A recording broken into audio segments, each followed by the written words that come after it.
dibaca. Sambung. Assalamualaikum warahmatullahi wabarakatuh. Alhamdulillahirabbil alamin. Wassalatu wassalamu ala asrofil anbiya'i wal mursalin sayyidina Muhammadin nabiyil ummi wa ala alihi washabihi ajmain. Amma ba'd. Alhamdulillah, puji syukur kehadirat Allah Subhanahu wa taala, pada malam hari ini kita bersama lagi saudaraku SPMA dimanapun berada dalam kajian yang insya Allah berbarokah, insya Allah diridhai Allah, hanya karena rahmat Allah berupa sehat, berupa aman, sehingga kita dimampukan untuk bersua meskipun via video streaming ini. Salawat serta salam semoga Allah tetap limpahkan kepada Nabiullah Muhammad SAW, ahli keluarga dan para penerusnya. Dulur, mungkin agak malam ya karena perbedaan waktu. Saya di WIB waktu Indonesia Barat, sementara dulur-dulur ada di WITA waktu Indonesia bagian tengah. Tapi insya Allah itu tidak menghalangi kita untuk bersua via video streaming ini, dan mudah-mudahan kajian sekitar 30 menit ke depan akan menjadi semacam pengobat rindu, dimana kita belum bisa bersua karena secara face to face, secara fisik, karena kita harus tarkul mafasid yuqaddamu ala jalbil masalih. Jadi kita lebih mendahulukan untuk menjauhkan diri dari mafsadah daripada jalbil masalih, daripada mengambil maslahah. Itu qaidah usul di mana kita kemudian belum bisa bersua secara fisik. Tapi insya Allah tidak akan menghalangi kita untuk mengambil hikmah-hikmah dari apa yang tersembunyi. Gini dulur, malam ini saya ingin mengajak untuk try to relax, try to be calm, untuk lebih tenang. Kenapa? Karena saya melihat di gang-gang, di sudut-sudut jalan, betapa banyak wajah-wajah tegang, betapa banyak wajah-wajah penuh waspada, mirip suasana perang. Saya jadi, karena tadi sebelum ke sini saya coba silaturahmi ke salah satu saudara yang karena masih ada di green zone, jadi kita masih bisa bersilaturahmi, belum tapi tetap dengan mematuhi social distance, kemudian tidak handshake dan lain sebagainya. Ternyata di jalan-jalan juga gitu, kita harus melalui perempatan-perempatan, gang-gang yang memang penuh dengan semprotan desinfektan, kemudian tapi tidak hanya itu, tapi wajah-wajah tegang. Nah, saya ingin kita coba menghela nafas sebentar. Jadi kalau di dalam pemahaman kita, ikhtiar memang menjadi satu kewajiban kita sebelum kita benar-benar bertawakal. Nah, di dalam kita berikhtiar sekaligus bertawakal, dalam konteks sekarang ini, kita juga harus mampu mengambil pelajaran yang pas. Apa itu?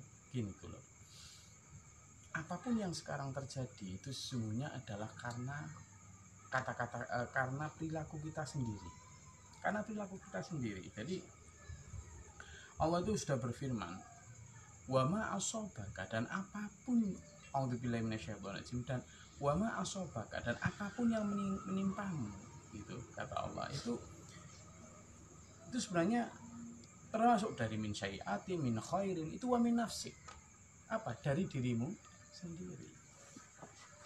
Jadi maka sahabat, itu apapun itu sebenarnya karena kita sendiri.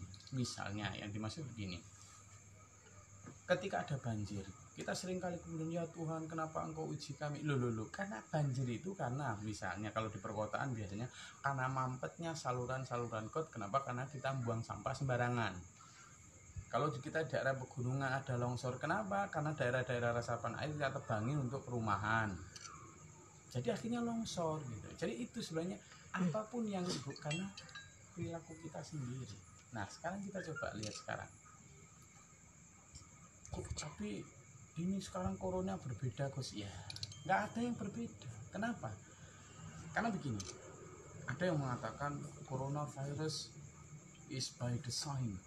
Coronavirus itu adalah desain, semuanya rekayasa, ini adalah genosida, apapun lah, itu karena kita. Jadi gini teman, pada masa saya ingin sedikit flashback cerita ya, kisah tentang umat di masa sebelum Nabi Daud menjadi seorang raja.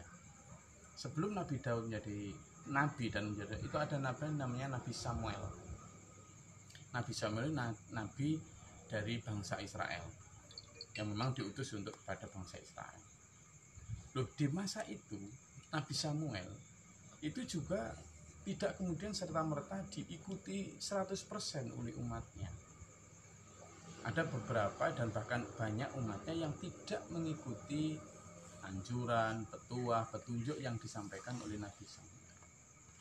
Padahal hadirnya Nabi Samuel sebenarnya adalah nikmat yang harus disyukuri oleh umat saat itu. Nah, alpa mensyukuri hadirnya Nabi sampai kemudian tidak mengikuti Nabi, ini adalah menjadi sebab datangnya kaum yang kemudian menyiksa, mendolimi, mengusir umat saat itu.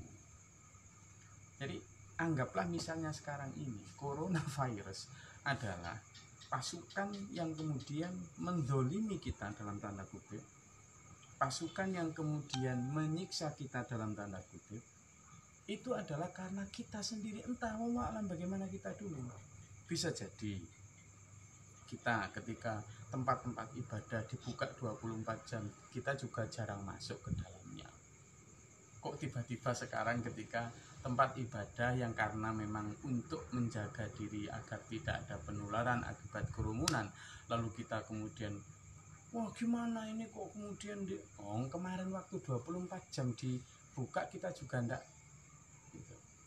Nah, jadi di masa itu, di masa Nabi Daud itu, ketika sebelum Nabi Daud menjadi raja, ketika sebelum menjadi seorang nabi dengan cara mengalahkan Goliat, sang David ini hidup di kalangan umat yang umat waktu itu juga banyak mendustakan nabinya, termasuk Nabi Samuel itu. Awalnya kami akan berjuang, tapi ya enggak itu tadi. Jadi kenapa diturunkan, kenapa diutus pasukan yang zalim, yang kemudian menyiksa mereka, menindas kaum saat itu, Bani Israel saat itu, ya karena waktu di awal itu kurangnya bersyukur. Jadi apa artinya? Kalaupun sekarang misalnya entah itu coronavirus atau COVID-19 ini rekayasa dari bangsa apapun, itu adalah karena memang diutus Allah untuk kita. Nah, sekarang ada dua jenis ini kita dalam menanggapi. Kalau memang kemarin kita itu sudah misalnya ya lockdown, itu kan kita tidak boleh bepergian jauh, nggak boleh kemana-mana, karantina wilayah atau apapun lah namanya, intinya kita tidak boleh bepergian jauh. Kemudian kita juga tidak boleh untuk sementara ini beribadah bareng-bareng karena social distancing. Kemudian kita juga tidak boleh dalam tanda kutip bekerja dulu. Kenapa? Karena bekerja juga termasuk kerumunan. Kita tidak boleh perjalanan, kita tidak boleh ibadah, kita tidak boleh bekerja. Loh, kita coba lihat nih, ketika kita tidak boleh berperjalanan, jangan-jangan selama kemarin kondisi normal, kondisi aman, itu perjalanan kita sebenarnya perjalanan yang nggak banyak manfaat, perjalanan yang bukan untuk amar ma'ruf nahi mungkar misalnya, perjalanan yang tidak banyak untuk berdakwah menyampaikan kebenaran, perjalanan yang hanya kepentingan dunia, sehingga kita sekarang diuji ini tak boleh jalan-jalan untuk apa? Merefleksikan apa saja sih kemarin saya perjalanan. Ya, yang kedua misalnya tentang kita sekarang agak sulit beribadah.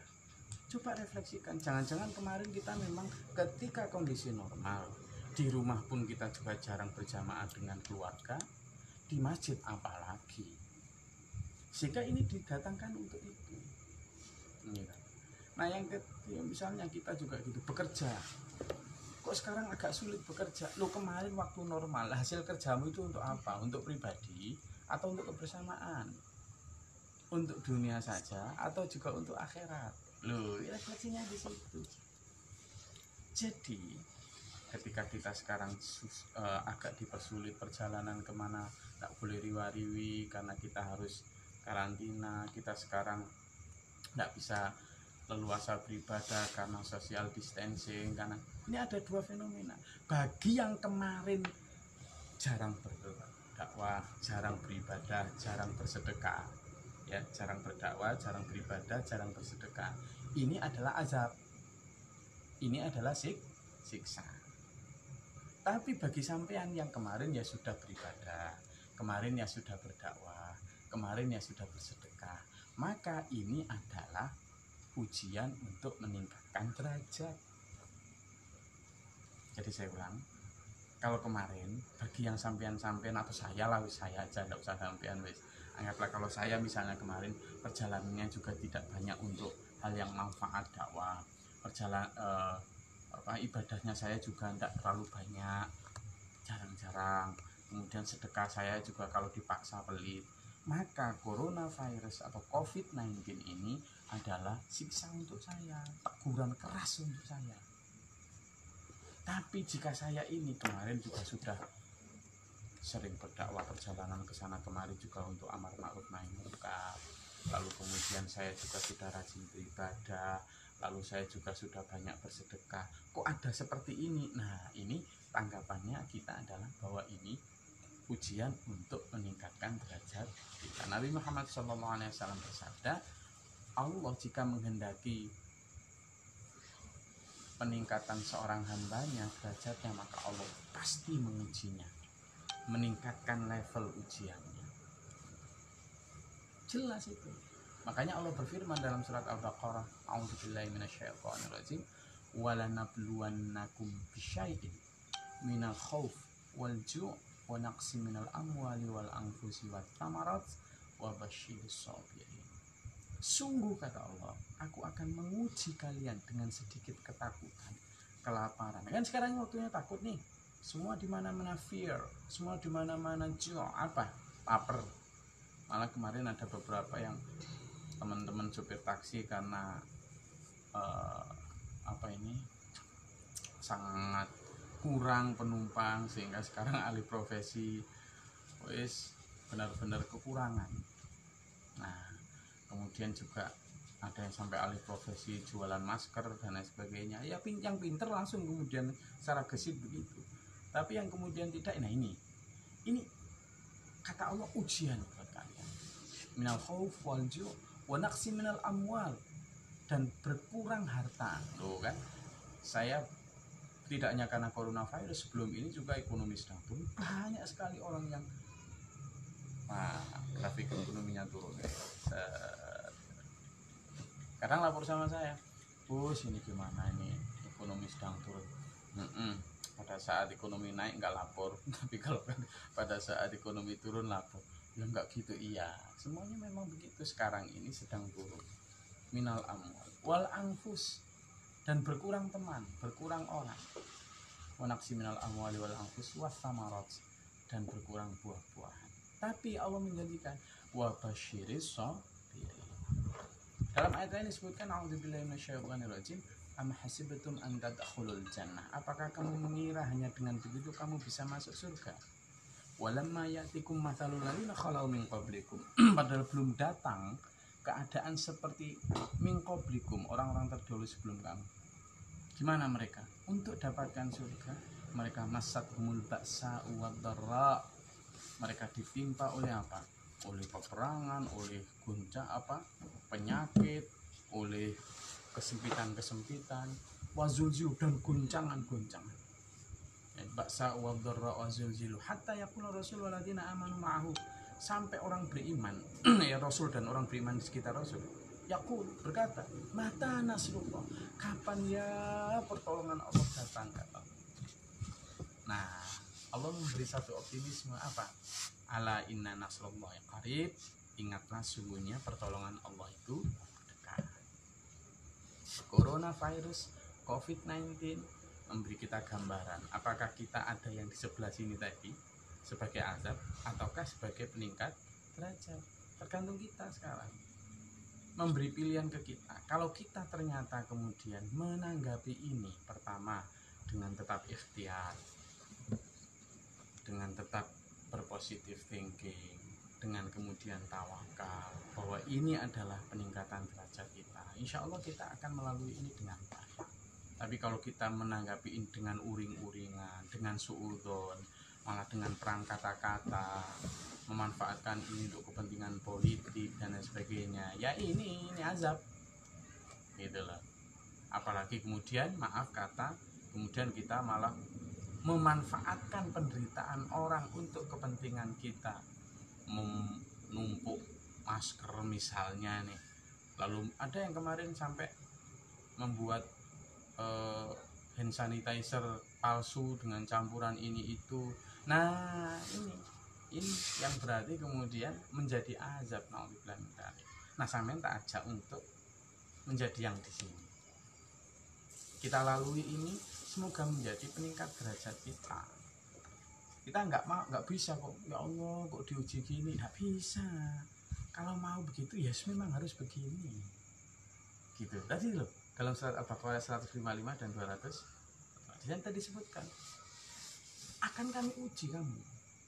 Kenapa? Karena Allah sayang kita, karena Allah ingin meningkatkan derajat kita. Nah sekarang kita coba lihat, dipreteli supaya kita bisa ada di yang sini. Kita ini di rumah kan udah bosen kadang ya. Coba kita preteli lagi, apa manfaat juga, blessing in disguise-nya apa, hikmah dibalik bencananya ini apa. Nah itu yang harus kita cari. Misalnya orang tua sekarang tahu bagaimana beratnya menjadi guru, cerewetnya bagaimana dampingi anak untuk ngerjain LKS, macam-macam itu. Nah, sampai kemarin ya guru-guru juga banyak iklan gimana ini kapan. Nah makanya sampean tahu sekarang bagaimana beratnya menjadi seorang guru. Makanya jangan hormati guru, jangan dikit-dikit dikriminalisasi. Nah, ada manfaat di situ. Sekarang juga manfaat bagi orang-orang yang punya kelebihan harta untuk merogoh kocek dalam-dalam, untuk membuka kunci berangkasnya, membuktikan janji sampean awal. Apa? Dulu ketika masih belum punya, sama lagi nih, saya ingin kaya biar nanti banyak bersedekah. Nah sekarang ini pembuktiannya, apa benar dulu memang kayanya karena ingin sedekah banyak? Ini sekarang banyak orang-orang tukang baik, tukang ojek, tukang jual pentol, jual apa yang nggak bisa jualan dan nggak punya apa-apa. Ini kesempatan sampean. Jadi blessing in disguise dari yang ketiga misalnya. Sekarang banyak muncul sosok-sosok pemimpin-pemimpin di daerah, di pelosok-pelosok, yang kemudian tampak ternyata mereka orang-orang baik, yang kemudian lebih memperhatikan rakyatnya, memberikan gajinya untuk masyarakat dan lain sebagainya. Muncul nih sekarang. Jadi membuka kedok-kedok orang-orang yang baik ternyata banyak di tingkat daerah. Jadi ternyata banyak mas ya. Muncul juga, kenapa? Misalnya yang kemarin-kemarin tidak pernah sholat ke masjid itu, saya tadi di jalan-jalan itu kayak hari raya, orang sekarang wah ke masjid luar biasa. Yang kemarin nggak pernah merindukan masjid sekarang merindukan masjid. Yang kemarin nggak merindukan gereja mungkin sekarang merindukan gereja juga. Yang kemarin nggak merindukan pura sekarang merindukan pura. Jadi memang manusia kadang memang tipikalnya begitu, ketika dilarang baru kemudian pengen masuk, tapi dulu ketika disuruh-suruh nggak mau. Nah sekarang ada kerinduan, wow, mendadak beriman. Nah, mendadak beriman. Jadi nggak hanya mendadak dangdut, tapi mendadak beriman. Ada banyak manfaat. Manfaat lain misalnya, coba ketika orang di lockdown minimal ya jam 8 malam nggak boleh keluar. Berarti setiap jam 8 malam sampai pagi lagi, berapa banyak karbon dioksida yang tidak keluar dari knalpotnya orang. Karbon dioksida itu polutan dari knalpot orang. Dan betapa hilangnya bising polusi suara. Kita bisa mendengar suara jangkrik lagi, kita bisa mendengar suara binatang malam lagi. Dan lihat, langit cerah sekali itu. Ada satu penelitian kemarin yang menyatakan bahwa ternyata dari potret citra satelit itu bumi dalam beberapa minggu terakhir, bulan terakhir ini lebih biru, maksudnya dalam konteks bahwa polusi berkurang. Loh, ada manfaat di sana tuh. Orang dengan tidak banyak berkeliaran, dengan karantina wilayah, tentu sampah berkurang juga. Syukur kalau pabrik-pabrik pencemar lingkungan juga lockdown. Jadi bumi punya kesempatan bernafas yang selama ini punya polutan penuh tuh. Gitu. Jadi ada manfaat pasti. Tapi bukan berarti kemudian kita berharap penyakit ini lama terus ada, bukan ya. Bukan begitu. Kita tetap berdoa semoga wabah ini segera beringsut pergi, sehingga pendidikan bisa berjalan lagi, roda ekonomi berputar lagi, ibadah juga bisa makmur di tempat-tempat ibadah lagi. Kita semua berharap begitu. Tetapi pada menyikapi itu sekarang ini, ayo kita hindarkan diri dari uring-uringan, dari panik, dari stres, apalagi depresi. Nanti kalau kemudian depresi, jadi kayak Thomas Kiefer, siapa? Ministry of Finance dulu, Menteri Keuangan Jerman, bunuh diri karena depresi, memikirkan dampak coronavirus untuk ekonomi negaranya. Lah jangan sampai naudzubillah dzalik hanya karena memikirkan dampak ekonomi keluarga kecilnya, lalu kemudian sampai pusing, lalu menganggap ini sebagai sebuah ketidakadilan dari Tuhan, sampai naudzubillah dzalik lalu berbuat yang tidak-tidak. Jangan ya. Jadi kita lihat ini dari sisi positifnya. Manfaat lagi misalnya, yang kemarin sampean menganggap rumah kayak drive-thru aja, datang, mandi, makan, tidur, nggak ada saling sapa itu, nggak ada interaksi sosial. Kalaupun nyapa lewat handphone. Sekarang mau tidak mau dengan banyak waktu di rumah, sama akhirnya bertegur sapa, say hello. Saya tadi dalam salah satu artikel saya di Facebook juga gitu. Ya Gus, itu manfaatnya luar biasa. Saya punya anak 2, kakak beradik, biasanya itu enggak pernah saling sapa, paling kalaupun ketemu ya berantem. Tapi sekarang itu ada kakaknya bantu adiknya ngerjain PR, lagi akhirnya terpaksa juga main bareng-bareng. Lah kan manfaatnya. Jadi tanpa mengurangi respect, tanpa mengurangi empati dan simpati terhadap para korban, ayo kita benar-benar sikapi ini dengan baik. Kenapa? Jangan sia-siakan pengorbanan para dokter, para perawat, para relawan, para petugas. Jangan sia-siakan itu. Dengan cara apa? Ayo facing this situation with positive think, dengan pikiran yang positif. Insya Allah kita akan melalui ini dengan baik. Insya Allah kita akan melalui ini dengan berhasil lulus, dan mudah-mudahan kita menjadi golongan yang tadi, yang meningkat derajatnya. Saya rasa itu yang bisa saya sampaikan, saudaraku, dulurku dimanapun berada. Tentu kita tidak berharap bahwa meskipun banyak hal positif di dalamnya lalu berharap kita corona ini lebih lama. Enggak, tentu kita berharap ini bisa segera pergi, tapi menghadapi itu kita lulus, karena kita tidak mau bertemu dengan masalah yang jelek. Tapi ketika berhadapan dengan masalah yang jelek, jangan dihindari, tapi face it, hadapi itu dengan apa? Dengan ikhtiar, dengan tawakal, dengan positif. Terima kasih. Saya rasa itu. Mungkin ada yang mau ditanyakan, silakan.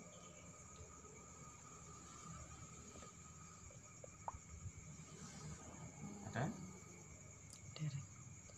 Ya, kalau memang ada yang mau ditanyakan, dengan senang hati.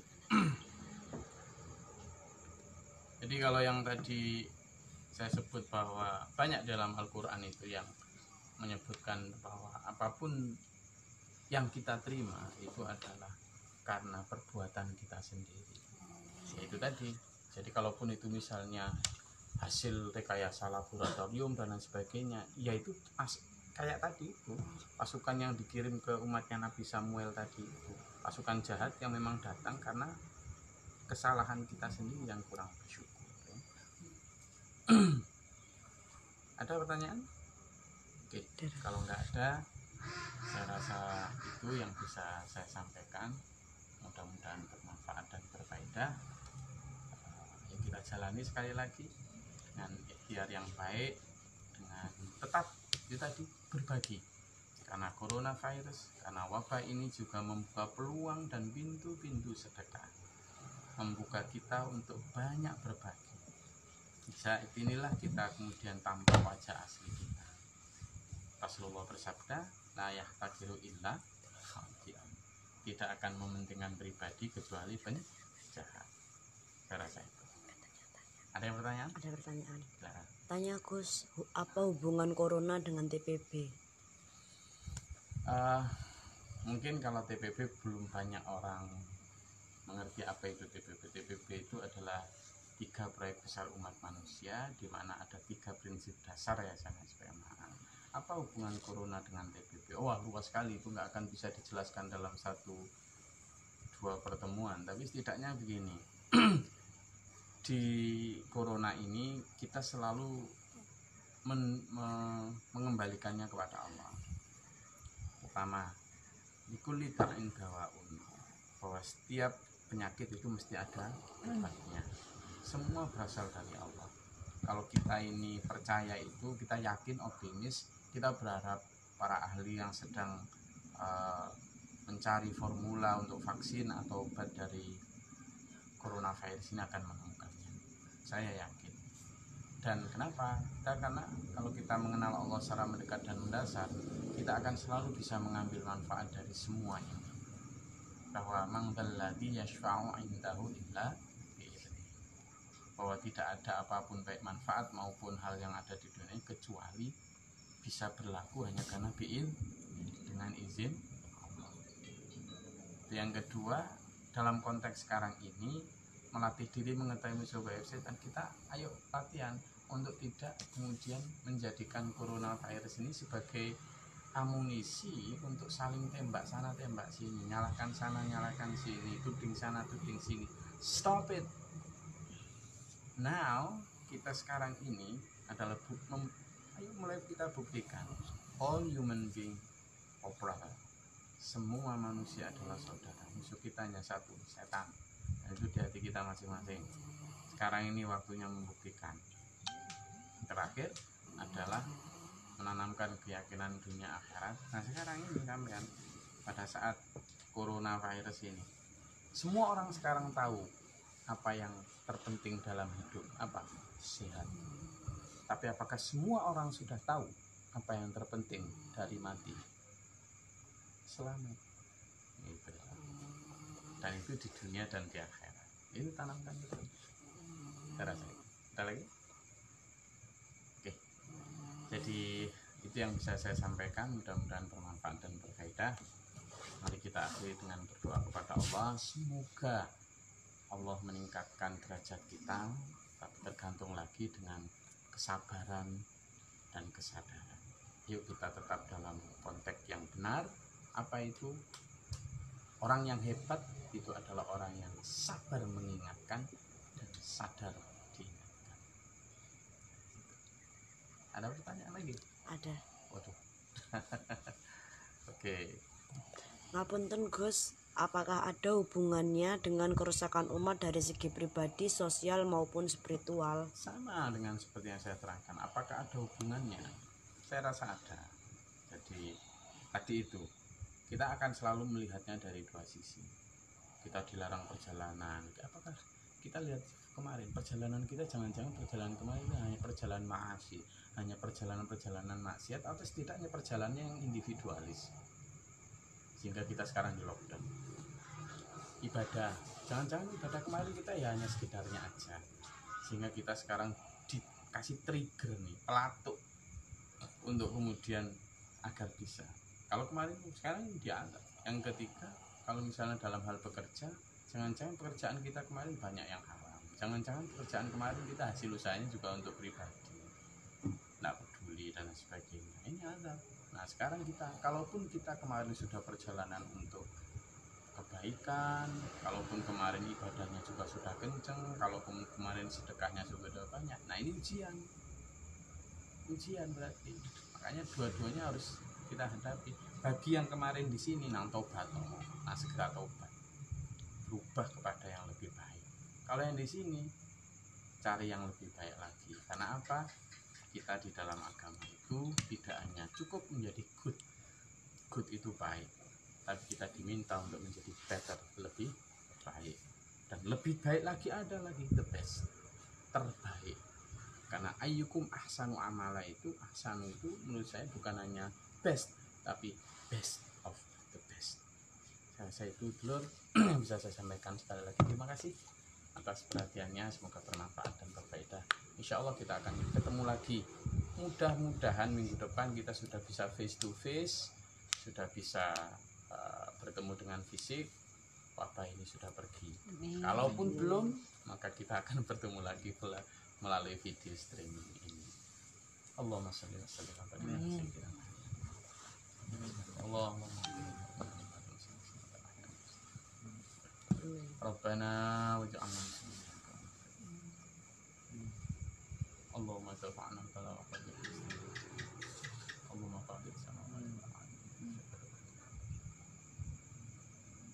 A'udzu billahi min syarril bala wa tarki saqwa wa syukur Rabbana innana nas'aluka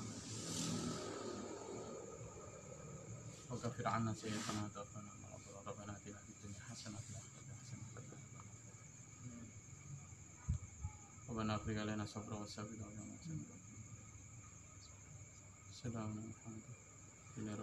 Assalamualaikum warahmatullahi wabarakatuh. Waalaikumsalam.